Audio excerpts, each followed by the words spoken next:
স্নেহের প্রিয় ছাত্রছাত্রী ভাই বোনেরা, আশা করি তোমরা সবাই ভালো আছো। আজকের একটি ভিডিও নিয়ে এসেছি তোমাদের যাদের জিওগ্রাফি বিষয়টি আছে। এই জিওগ্রাফির পুরো 7 নম্বর মানের কোশ্চেন, বোর্ডে লেখাটা দেখতে পাচ্ছ যে এটি 7 নম্বর মার্কসের কোশ্চেন। আর 7 নম্বর মানের কোশ্চেনটা তোমাদের পড়ে 2+5 এবং 3+4 এইরকম হিসাবে তোমাদের নাম্বারটা ডিস্ট্রিবিউশন থাকে। তাহলে এখান থেকে আমরা দেখতে পাচ্ছি যে আমাদের 2 মার্কসের কোশ্চেন করতে হবে, 3 মার্কসের কোশ্চেন করতে হবে, 4 মার্কসের কোশ্চেন করতে হবে এবং 5 মার্কসের কোশ্চেন করতে হবে। বন্ধুরা, তেয়াশা স্টাডি সেন্টারের পক্ষ থেকে আমি প্রতাপ বা পিজি স্যার সকলকে জানাই আন্তরিক ভালোবাসা, ধন্যবাদ। তোমরা যারা এখনও চ্যানেলটি সাবস্ক্রাইব করোনি তোমরা অবশ্যই চ্যানেলটি সাবস্ক্রাইব করে নাও এবং বন্ধুদেরকে লিঙ্ক বেশি বেশি করে শেয়ার করো এবং তোমরা একটা লাইক করে দিও, প্রয়োজনে কমেন্ট করো। লাইক এবং কমেন্ট করলে ভিডিও বানানোর উৎসাহ জাগে। আমি চেষ্টা করব তোমাদের লাস্ট মিনিট সাজেশনটা খুবই গুরুত্বপূর্ণ সাজেশন, সেটি অনেকটা খুব ভালো করার চেষ্টা করব যাতে তোমাদের সমস্ত প্রশ্ন উত্তরগুলো একত্রিত করে আমি তোমাদের দিতে পারি। 2 মার্কস, 3 মার্কস, 4 মার্কস এবং 5 মার্কস। এবং সেই প্রশ্নগুলি আমি আজকের তোমাদের সেটি শুনিয়ে দিচ্ছি এবং এর মধ্যে থেকে যে ইম্পর্টেন্ট প্রশ্নগুলো আমি বলবো সেগুলি তোমরা মার্ক করবে এবং সেটি তোমাদের কাছে বলবো। অধ্যায়ের প্রত্যেকটা অধ্যায়ের নাম করে আমি বলে দেবো, অতএব তোমরা সেই অধ্যায়টা বার করে তার থেকে রায়মার্টিন হোক, ছায়া হোক, প্রান্তিক হোক, যে কোনো বই থেকে, যে কোনো রেফারেন্স বই থেকে তোমরা তার অ্যান্সারগুলো তৈরি করে নিতে পারবে। এবং তোমাদের যে প্রশ্নগুলো মনে করছো যে তোমাদের একটু বড় অ্যান্সার আছে সেটাকে ছোট করে দিতে হবে। তাহলে আমাকে কমেন্টের মাধ্যমে জানিও যে তোমাদের বড় প্রশ্নগুলোর উত্তর, কোন প্রশ্নটার উত্তর বড় লাগছে এবং কঠিন লাগছে, তাহলে আমি তোমাদের সঙ্গে সেই প্রশ্নটি নিয়ে শেয়ার করব এবং কিছু প্রশ্ন আমি তোমাদের শর্টস চ্যানেলে অ্যান্সার দিয়ে দেবো, তোমরা সেখান থেকে তৈরি করে নিতে পারবে। অবশ্য যদি সেই প্রশ্নটার উত্তর অনেকটা বড় করে বইয়ে দেওয়া থাকে সেটাকে আমি সংক্ষিপ্ত করে আমি তোমাদের উত্তরটা বানিয়ে দেব। বন্ধুরা এসো, আমরা সময় নষ্ট না করে, অনেকটা বড় ভিডিও হবে, লং ভিডিও হবে আজকে, কারণ 4টে মার্কসের প্রশ্নগুলো রয়েছে, 2, 3, 4, 5 এবং তোমাদের জিওগ্রাফি প্রচুর প্রশ্ন এবং অনেক অধ্যায় আছে, অনেক অধ্যায় এবং এই প্রচুর প্রশ্নগুলি তোমাদের কাছে আমি রাখবো। অনেকটা সময় লেগে যাবে, তোমরা ধৈর্য ধরো, দেখো এবং প্রথম থেকে শেষ পর্যন্ত তোমরা ভিডিওটি দেখবে। প্রথমে তোমাদের ভূমিরূপ যে প্রক্রিয়া আছে, 2 নম্বরের কোশ্চেনটা আমি প্রথমে বলছি, 2 মার্কসের কোশ্চেন। এই 2 মার্কসের কোশ্চেনগুলো আমি তোমাদের প্রথমে একসঙ্গে বলে দিচ্ছি। দেখো, 1-এর দাগের প্রশ্ন ভূমিরূপ প্রক্রিয়া থেকে। 1-এর দাগের প্রশ্ন, আরোহণ ও অবরোহণ পদ্ধতির পার্থক্য লেখো। অ্যাকুইফার কাকে বলে? সম্মুখ তটভূমি ও পশ্চাৎ তটভূমির পার্থক্য লেখো। ফিয়র্ড উপকূল বলতে কি বোঝো? প্রবাল প্রাচীর গড়ে ওঠার 2টি কারণ লেখো। তারপরে দেখো, ক্ষয়চক্র ও গঠন প্রক্রিয়া, এর থেকে 2টি প্রশ্ন আছে। নদীর ক্ষয়চক্রের ব্যাঘাত বলতে কি বোঝো? নদীর পুনর্যৌবন লাভের ফলে কিভাবে নদী মঞ্চ গঠিত হয়? আচ্ছা, এর থেকে আমি খুবই ইম্পর্টেন্ট যেগুলো সেটা বলে দিচ্ছি। তোমাদের আরোহণ অবরোহণ পদ্ধতির পার্থক্য এবং অ্যাকুইফার কাকে বলে, অ্যাকুইফার কাকে বলে, এই 2টি প্রশ্ন খুব ভালো করে 100% তৈরি করবে। তোমরা তো যে প্রশ্নগুলো আমি বলছি সবই তোমাদের পড়া উচিত, তার মধ্যে থেকে এই 2টি প্রশ্ন তোমরা 100% তৈরি করবে। 100% তৈরি করার অর্থ হলো তোমরা মুখস্থ করে সেগুলো লেখা প্র্যাকটিস করো, যাতে নির্দিষ্ট সময়ের মধ্যে লেখাটা তোমাদের হয়ে যায়, তাহলে তোমরা পুরোপুরি 2 নাম্বার পেতে সক্ষম হবে। এরপর দেখো, ক্ষয়চক্র ও গঠন প্রক্রিয়ার মধ্যে একটি প্রশ্ন, নদীর ক্ষয়চক্রের ব্যাঘাত বলতে কি বোঝো? এই প্রশ্নটি তোমাদের কাছে খুব ভালো, খুব ইম্পর্টেন্ট 2025 উচ্চ মাধ্যমিক পরীক্ষার জন্য। এরপর দেখো, জল নির্গম প্রণালী দেখো, পূর্ববর্তী নদীর সংজ্ঞা দাও। কোন ধরনের ভূমির উপর কেন্দ্রীয় বিমুখ ও সমান্তরাল জল নির্গম প্রণালী গড়ে ওঠে? এবং 3-এর দাগের হলো, অঙ্গুরীয় জল নির্গম প্রণালী বলতে কি বোঝো? এর থেকে এই 3টি প্রশ্ন দিয়েছি, এই 3টি প্রশ্নের মধ্যে তোমরা পূর্ববর্তীর সংজ্ঞাটা করে রাখবে এবং কোন ধরনের ভূমির উপর কেন্দ্র বিমুখ ও সমান্তরাল জল নির্গম প্রণালী গড়ে ওঠে, এই প্রশ্নটিও তোমরা 100% তৈরি করে রাখবে। তারপর দেখো, মৃত্তিকা চ্যাপ্টারে কতগুলি প্রশ্ন আছে? 4-5টি প্রশ্ন আছে। ডুরি ক্রাস্ট কি? এরিভিসল মাটির প্রধান বৈশিষ্ট্য লেখো। মৃত্তিকা পরিলেখ কাকে বলে? এরিসল ও মলিসল মৃত্তিকার একটি করে বৈশিষ্ট্য ও সংজ্ঞা লেখো। এবং টর কাকে বলে? ল্যাটেরাইট মাটিতে কঠিন ত্বক গঠিত হয় কেন? এখানে কটা প্রশ্ন হলো, তাহলে তোমাদের 6টি প্রশ্ন হলো। মৃত্তিকা চ্যাপ্টার থেকে তোমাদের 6টি 2 নম্বর মানের প্রশ্ন হলো। সবকটি ভালো প্রশ্ন। তার মধ্যে তোমাদের মৃত্তিকা পরিলেখ, মৃত্তিকা পরিলেখ কাকে বলে, এরিভিসল মাটির প্রধান বৈশিষ্ট্য কি এবং টর কাকে বলে, এই 3টি প্রশ্ন তোমরা ভালো করে তৈরি করবে। এরপরে এসো বায়ুমণ্ডল ও জলবায়ুর শ্রেণীবিভাগ, মাত্র একটি প্রশ্ন, আইটিসিজেড কি, আইটিসিজেড কি। এরপর দেখো জলবায়ু ও স্বাভাবিক উদ্ভিদ, এর মেসোফাইটের সংজ্ঞা ও উদাহরণ দাও, মেসোফাইটের সংজ্ঞা ও উদাহরণ দাও। এরপর জলবায়ু পরিবর্তন, জলবায়ুর পরিবর্তন থেকে একটি প্রশ্ন তোমাদের জন্য রেখেছি, ওজোন স্তরকে পৃথিবীর সৌরপর্দা বলা হয় কেন, ওজোন স্তরকে পৃথিবীর সৌরপর্দা বলা হয় কেন। জীববৈচিত্র্য ও মানুষ পরিবেশ মিথস্ক্রিয়া, এই চ্যাপ্টার থেকে দেখো বেশ কয়েকটি ভালো প্রশ্ন রয়েছে। জিনগত বৈচিত্র্য কাকে বলে, অন্তঃক্ষেত্রীয় বা ইন সিটু সংরক্ষণ কি, জীব বৈচিত্র্যের গুরুত্ব সংক্ষেপে লেখো, মেঘ ভাঙা বৃষ্টি কি, হড়পা বান বলতে কি বোঝো এবং সুনামি কি। এখানে দেখো অন্তঃক্ষেত্রীয় বা ইন সিটু সংরক্ষণ কি, জীব বৈচিত্র্যের গুরুত্ব সংক্ষেপে লেখো, মেঘ ভাঙা বৃষ্টি কি ও হড়পা বান কাকে বলে বা হড়পা বান বলতে কি বোঝো। এই 4টি প্রশ্ন কিন্তু এর থেকে খুব ভালো ইম্পর্টেন্ট। এরপর দেখো অর্থনৈতিক কার্যাবলী ও কৃষিকাজ, শস্য প্রগাঢ়তা কিভাবে নির্ণয় করা হয়, মার্ক করো, শস্য প্রগাঢ়তা কিভাবে নির্ণয় করা হয়, খুব ইম্পর্টেন্ট প্রশ্ন। ভারতের নীল বিপ্লব বলতে কি বোঝো, ভারতের শ্বেত বিপ্লবের সমস্যাগুলি কি কি, ভারতের নীল বিপ্লবের সুবিধা কি, ভারতের ডাল চাষের প্রধান সমস্যাগুলি কি কি, শ্রীলঙ্কা নারিকেল উৎপাদনে অগ্রণী কেন। তাহলে এর থেকে আমি 3টি প্রশ্ন খুব ভালো পাচ্ছি। ভারতের আচ্ছা, যেটা শস্য প্রগাঢ়তা কিভাবে নির্ণয় করা হয়, আর ভারতের ডাল চাষের প্রধান সমস্যাগুলি কি কি, এবং শ্রীলঙ্কা নারিকেল চাষে অগ্রণী কেন। এই 3টি প্রশ্ন তোমাদের কাছে খুব ইম্পর্টেন্ট এবং ভালো প্রশ্ন। এরপরে দেখো শিল্প, শিল্প চলে এসেছি। শিল্প হলো কাগজ শিল্পের কাঁচামালগুলি কি কি, কানাডা কাগজ শিল্পে উন্নত কেন, সোডা পেন কি, চিত্রসহ লেখো। ভারতে খাদ্য প্রক্রিয়াকরণ শিল্পের সম্ভাবনা সম্পর্কে লেখো। পেট্রো রসায়ন শিল্প বলতে কি বোঝো, ভারতে গবাদি পশু থাকা সত্ত্বেও দুগ্ধ শিল্পে উন্নতি লাভ করেনি কেন, অনুসারী শিল্প কি, ব্রাজিলে রবার শিল্প গড়ে ওঠার সমস্যাগুলি কি, দ্রব্য সূচক কি। দেখো এখানে বেশ কতগুলো ইম্পর্টেন্ট প্রশ্ন এই শিল্প থেকে আছে, যেমন তোমার শিল্প আঞ্চলিক ভূগোল, আঞ্চলিক ভূগোল এবং এই আঞ্চলিক ভূগোলে বেশ কয়েকটি প্রশ্ন এর থেকে রয়েছে, ইম্পর্টেন্ট প্রশ্ন। এবং এর মধ্যে থেকে কিছু কিছু আমি তোমাদের শর্টস চ্যানেলে আমি তোমাদের উত্তর দেখিয়ে দিয়েছি, সেগুলো তোমরা তৈরি করে নেবে। এবং তো আগে বললাম যে ইম্পর্টেন্ট প্রশ্নগুলোর উত্তর যদি তোমাদের অসুবিধা হয় তাহলে তোমরা কমেন্টের মাধ্যমে জানিও, আমি তোমাদের উত্তর পাঠিয়ে দেবো। তারপরে দেখো তৃতীয় চতুর্থ পঞ্চম স্তরের অর্থনৈতিক ক্রিয়াকলাপ, এর থেকে 2 নম্বরের প্রশ্ন কি আছে, ওপেক এর তাৎপর্য কি। আচ্ছা, এর আগের যে চ্যাপ্টারের ইম্পর্টেন্ট প্রশ্ন কটা আমি বললাম না, কানাডা কাগজ শিল্পে উন্নত কেন, এটি করবে। সোডা পেন কি, এটি করবে। এবং ভারত খাদ্য প্রক্রিয়ান শিল্পের সম্ভাবনা, প্রক্রিয়াকরণ শিল্পের সম্ভাবনা সম্পর্কে লেখো। এবং ব্রাজিলের রবার শিল্প গড়ে ওঠার সমস্যাগুলি কি কি, আর দ্রব্য সূচক কি। এই কয়টি খুব ইম্পর্টেন্ট প্রশ্ন।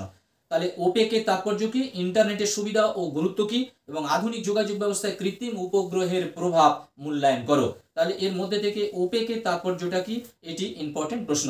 এরপরে যেটি মাস্ট তোমাদের থাকে, জনসংখ্যা এবং জনবসতি, ভারতের অর্থনৈতিক উন্নয়ন, এর থেকে বেশ কয়েকটি ইম্পর্টেন্ট প্রশ্ন আছে, 2 নম্বর কি, 3 নম্বর কি, 4 নম্বর কি, 5 নম্বর কি, প্রত্যেকটাতে। যেমন দেখো 2 নম্বরের মানের মধ্যে আসতে পারে জনবিস্ফোরণ কাকে বলে, বয়স লিঙ্গ অনুপাতের গুরুত্ব উল্লেখ করো, রৈখিক জনবসতি বলতে কি বোঝো, অভ্যন্তরীণ পরিব্রাজনের 2টি কারণ উল্লেখ করো, বৃহৎ পরিকল্পনা অঞ্চল বলতে কি বোঝো,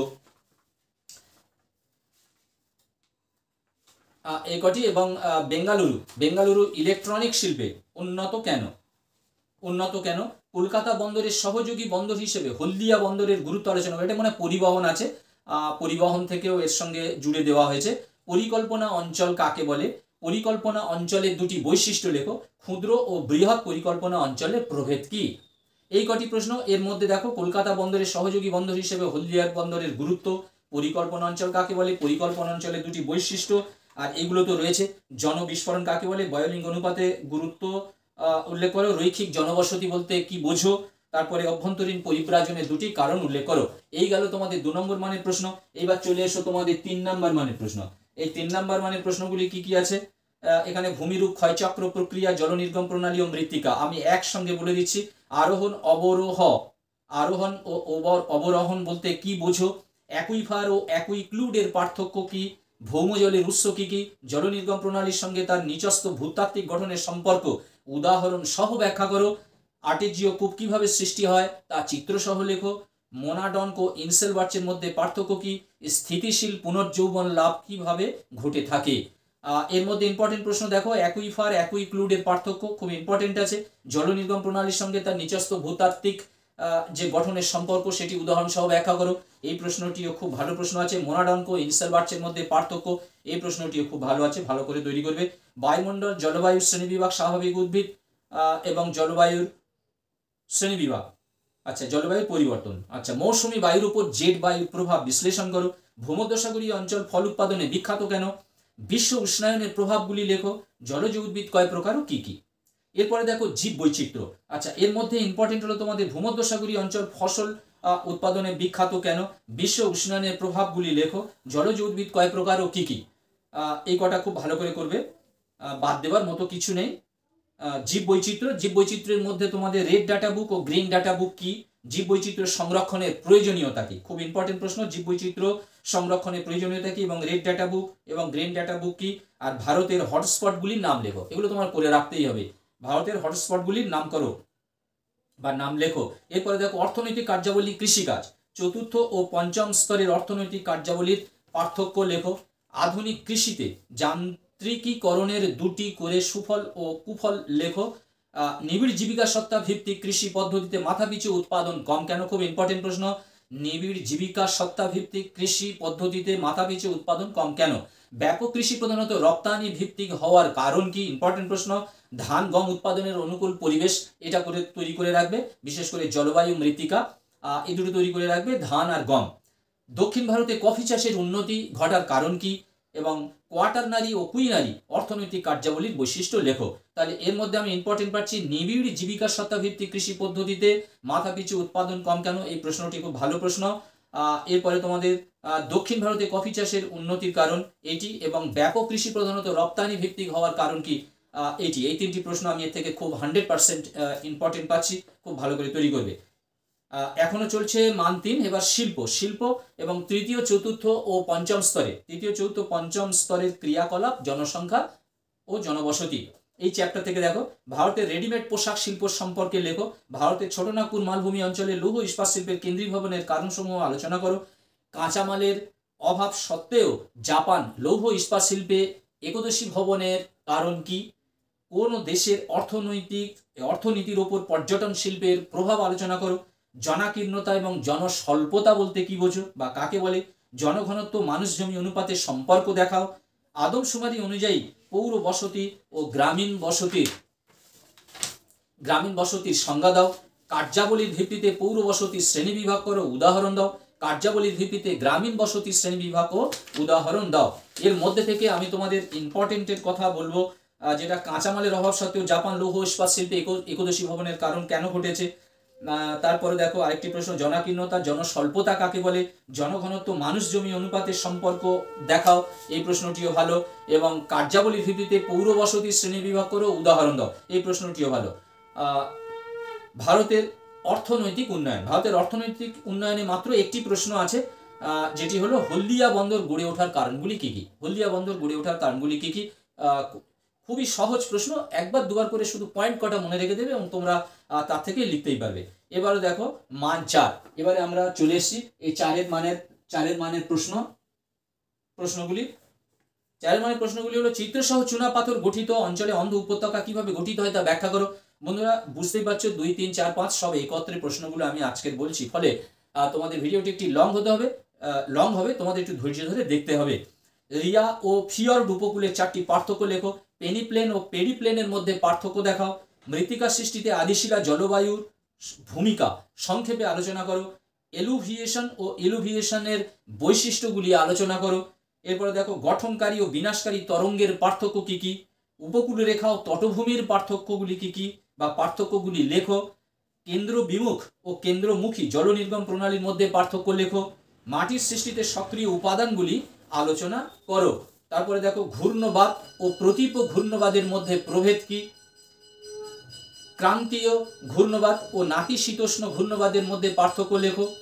জেট বায়ু প্রবাহের 3টি বৈশিষ্ট্য উল্লেখ করো, ক্রান্তীয় ঘূর্ণবাদের উৎপত্তি ও গঠন ব্যাখ্যা করো, ভূমধ্যসাগরীয় এটা নয়, উদাহরণসহ বিভিন্ন ধরনের মরু উদ্ভিদ সম্পর্কে আলোচনা করো, স্বাভাবিক উদ্ভিদের বৃদ্ধিতে জলবায়ুর প্রভাব উল্লেখ করো। এই প্রশ্ন কটি তোমাদের বায়ুমণ্ডল, জলবায়ু শ্রেণীবিভাগ, জলবায়ু ও স্বাভাবিক উদ্ভিদ এবং জলবায়ুর পরিবর্তন, এই একসঙ্গে কয়েকটি চ্যাপ্টারের প্রশ্ন ছিল তোমাদের একত্রে। এর মধ্যে থেকে তোমরা রিয়া ও ফিয়র্ড উপকূলের যে 4টি পার্থক্য খুব ইম্পর্টেন্ট, ভালো করে তৈরি করবে। এবং পেনিপ্লেন ও পেডিপ্লেনের মধ্যে পার্থক্য খুব ইম্পর্টেন্ট। তারপর মৃত্তিকা সৃষ্টিতে আদিশিলা জলবায়ুর ভূমিকার সংক্ষেপে আলোচনা করো, এটিও ভালো। এলুভিয়েশন এবং ইলুভিয়েশনের বৈশিষ্ট্যগুলি আলোচনা করো, এটি ভালো। এবং তারপরে তোমাদের কাছে ইম্পর্টেন্ট হতে চলেছে কেন্দ্রবিমুখ ও কেন্দ্রমুখী জলনির্গম প্রণালীর মধ্যে পার্থক্য, মাটির সৃষ্টিতে সক্রিয় উপাদানগুলি আলোচনা করো, আর উদাহরণসহ বিভিন্ন ধরনের মরু উদ্ভিদ সম্পর্কে আলোচনা করো, এবং ঘূর্ণবাদ ও প্রতীপ ঘূর্ণবাদের মধ্যে প্রভেদ কি। বন্ধুরা, আমি এর যে ভিডিওটি, এই প্রশ্নগুলি আমি তোমাদের ভিডিওর মধ্যে মাঝে মাঝে তোমাদেরকে দিয়ে দেব, তোমরা অবশ্যই সেখান থেকে আরো ভালো করে দেখতে পাবে। আর একটা কথা তোমাদের কাছে বলি, আমি ফেসবুক চালু করছি। ফেসবুকে এই ইম্পর্টেন্ট যে প্রশ্নগুলি আছে সেগুলি নিয়ে আলাপ আলোচনা আমরা করব। অবশ্যই তোমরা ফেসবুক ফলো করবে। যদিও এখন ফেসবুকে কোনো কিছু আমি বলিনি, আমি ইউটিউবে দুটো তিনটে ভিডিওর মধ্যে আমি লিঙ্ক দিয়ে দেবো, এবং সেই লিঙ্কে গিয়ে তোমরা ফেসবুকেও চলে যেতে পারবে, এবং সার্চ করে তোমরা আমাদের ফেসবুকে চলে যেতে পারবে, যে ত্রিয়াশা স্টাডি সেন্টার পেজ। এরপরে দেখো 4 নম্বরের প্রশ্ন যেটি আছে কৃষিকাজ আর শিল্প থেকে, কৃষিকাজ শিল্প, তারপর তৃতীয় স্তরের অর্থনৈতিক কার্যাবলী, জনসংখ্যা, অর্থনৈতিক উন্নয়ন ইত্যাদি। এর থেকে যে প্রশ্নগুলো, জীব বৈচিত্র্য বিনাশের কারণ কি, জীব বৈচিত্র্যের জিনগত প্রজাতিগত বৈচিত্র্য সম্বন্ধে সংক্ষিপ্ত টিকা লেখো, জীবিকা সত্তা ভিত্তিক ও বাণিজ্যিক কৃষি বৈশিষ্ট্যের পার্থক্য লেখো, ভারতের মোটর গাড়ি শিল্প উন্নত লাভ করেছে কেন, ভারতীয় কৃষিতে সবুজ বিপ্লবের সুফল ও কুফলগুলি লেখো, রূঢ় শিল্পাঞ্চল গড়ে ওঠার কারণগুলি ব্যাখ্যা করো, কাগজ শিল্পের অনুকূল ভৌগোলিক পরিবেশ সংক্ষেপে আলোচনা করো, আমেরিকার হ্রদ অঞ্চল লৌহ ইস্পাত শিল্প গড়ে ওঠার কারণ কি, WTO এর কার্যাবলী কি কি, জনবিবর্তনের মডেলের পর্যায়গুলি কি কি, পৃথিবীর বিভিন্ন অঞ্চলে অসম জনবন্টনের প্রাকৃতিক কারণগুলি কি কি। তাহলে এর থেকে আমি যেগুলো তোমাদের 100% তৈরি করতে বলবো, বেশ কয়েকটি প্রশ্ন 100% তৈরি করবে। কৃষি এবং শিল্প দুটো থেকেই যেহেতু আছে 4 নম্বর মানের প্রশ্ন। জীব বৈচিত্র্য বিনাশের কারণ কি, জীব বৈচিত্র্যের জিনগত প্রজাতিগত বৈচিত্র্য সম্বন্ধে সংক্ষিপ্ত টিকা লেখো, জীবিকা সত্তা ভিত্তিক ও বাণিজ্যিক কৃষির বৈশিষ্ট্যের পার্থক্য লেখো, ভারত মোটর গাড়ির শিল্পে উন্নতি করেছে কেন। তারপরে দেখো রূঢ় শিল্পাঞ্চল গড়ে ওঠার কারণগুলি কি কি। এরপরে আছে আমেরিকার হ্রদ অঞ্চল লৌহ ইস্পাত শিল্প গড়ে ওঠার কারণ কি, জনবিবর্তন মডেলের পর্যায়গুলি কি কি, আর পৃথিবীর বিভিন্ন অঞ্চলে অসম জনবন্টনের প্রাকৃতিক কারণগুলি আলোচনা করো। এই ছিল তোমাদের 4 নম্বর মানের প্রশ্ন। বন্ধুরা, এবার দেখো তোমাদের শেষ এবং 5 নম্বর মানের যে প্রশ্ন, এই 5 নম্বর মানের প্রশ্নগুলি আমি এবারে পড়ছি। দেখো অল্প মাত্র কয়েকটি প্রশ্ন তোমাদেরকে দিয়েছি। দেখো, একের দাগের বিভিন্ন প্রকার প্রবাল প্রাচীরের উৎপত্তি ও বৈশিষ্ট্য চিত্রসহ সংক্ষেপে লেখো, নদী নকশা গঠনের প্রধান ভূগাঠনিক নিয়ন্ত্রকগুলি কি কি, চিত্রসহ জলনির্গম প্রণালী আলোচনা করো, জঙ্গল উদ্ভিদের শ্রেণীবিভাগ করো এবং পরিবেশের সঙ্গে এদের অভিযোজন সম্পর্কে আলোচনা করো, ভারতের তৈরি পোশাক শিল্প গড়ে ওঠার কারণগুলি কি কি, মৃত্তিকা সৃষ্টিতে জলবায়ুর প্রভাব বর্ণনা করো, ব্যাপক কৃষি রপ্তানি নির্ভর হওয়ার কারণ কি, কাম্য জনসংখ্যার ধারণা ব্যাখ্যা করো, এর বৈশিষ্ট্যগুলি লেখো। তোমরা যদি এখানে দেখতে পাচ্ছ দুটো একসঙ্গে দেওয়া হয়েছে 5 নম্বর মানের প্রশ্ন, কাম্য জনসংখ্যার ধারণা ব্যাখ্যা করো আর বৈশিষ্ট্যগুলি। খুব ইম্পর্টেন্ট প্রশ্ন, বৈশিষ্ট্য অনেকগুলো আছে, তোমরা এর থেকে একটু ছোট করে নেবে। ওয়েবারের মত অনুসারে শিল্পের অবস্থানের উপর কাঁচামালের ভূমিকা কি। এই ছিল তোমাদের প্রশ্ন। এর থেকে ইম্পর্টেন্ট কটা বলে দিচ্ছি, দেখো আরেকবার। বিভিন্ন প্রকার প্রবাল প্রাচীরের উৎপত্তি বৈশিষ্ট্য চিত্রসহ সংক্ষেপে লেখো, এবছর তোমাদের জন্য খুব ইম্পর্টেন্ট। চিত্রসহ জলনির্গম প্রণালী আলোচনা করো, এটি খুব ইম্পর্টেন্ট, কারণ ক্ষয়চক্র থেকে তোমাদের গত বছর পড়ে গেছে। এরপরে দেখো মৃত্তিকা সৃষ্টিতে জলবায়ুর প্রভাব, মৃত্তিকা থেকে একটা প্রশ্ন থাকে, মৃত্তিকা সৃষ্টিতে জলবায়ুর প্রভাব। আর ওদিকে তো 3 নম্বর মানে দিয়েছি মরু অঞ্চলের যে উদ্ভিদ আছে ওইটা থেকে, যাই হোক। আর তোমাদের জনসংখ্যা জনবসতি কাম্য জনসংখ্যার ধারণা এর বৈশিষ্ট্য, আর ওয়েবারের মত অনুসারে শিল্পের অবস্থানের উপর কাঁচামালের ভূমিকা কি।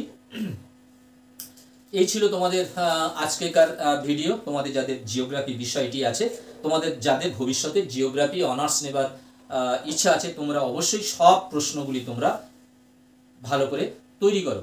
আশা করি এই প্রশ্নগুলি করলে তোমরা কমন পাবে এবং 90 থেকে 95% নাম্বার পেতে তোমাদের সহায়তা করবে। আজকের মতো ভিডিওটি শেষ করলাম। তোমরা সবাই ভালো থাকবে, সুস্থ থাকবে। আবার কথা হবে নেক্সট ভিডিওতে। তোমাদের সকলকে অসংখ্য অসংখ্য ধন্যবাদ ও শুভেচ্ছা।